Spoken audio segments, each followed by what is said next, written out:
It's been 9 months since I acquired my Nikon CoolPix P950. Enough time for a child to be conceived and to be born. So I figured that this would be the right time to do a review of the video recording capabilities of this camera. It took me this long to do this review for two reasons. One, this camera is primarily for photography, and I wanted to focus on that aspect first. And two, I wanted to record under different circumstances and different lighting conditions. In this first video, you can see me tracking a model train set in a museum. As you can see, I didn't have any issues with the natural lighting inside the museum, and even when I zoomed in onto the train, the focus automatically adjusted with no issues.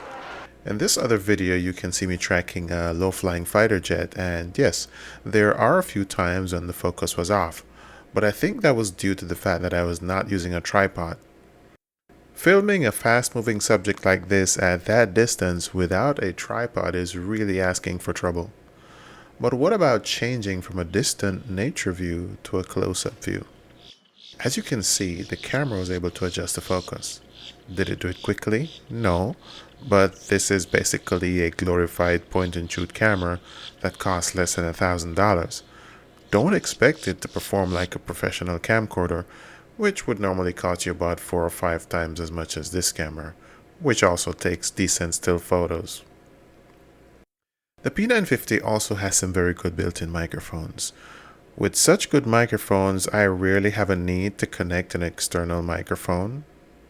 But when I do connect external microphones, I use the Hollyland Lark M1 system, which I reviewed in a previous video. One of the reasons why I've had to use that system is the fact that the camera picks up the movement of the lens when you zoom in or out. Usually I don't need the audio from this camera except to synchronize videos, and even then, as long as I'm not zooming in or out, I don't have to worry about the sound being affected by the lens movement.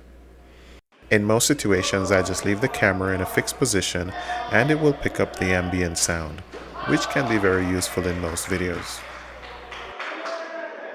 Sometimes the focus doesn't work as you would like it to, like in this video. That's because the camera has locked onto the big white boat and is focusing on that instead of the drone, which is smaller and of a darker color. But that's not a problem though. Just switch to manual focus and target the specific object that you want to focus on.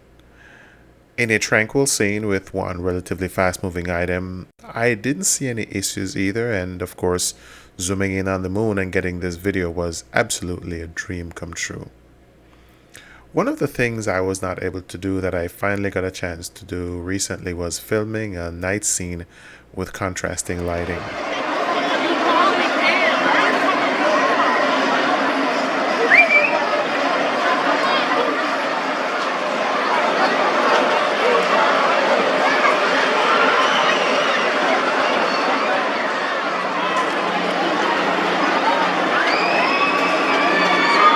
As you can see, even when I zoomed into relatively dark spots, the camera adjusted the aperture as needed to get the best exposure.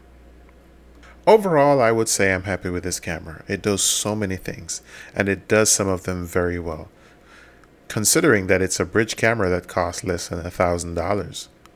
The only gripe I have with Nikon is that the sensor should have been at least 1 inch. That would definitely clear up some of the issues that this camera has. But for now, I think it's the best of the lot if you're looking for an all-purpose bridge camera. The 83x zoom is just a wonderful tool to have, and although Kodak makes a 90x zoom bridge camera, there is really no comparison. The Nikon P950 beats the Kodak by a country mile.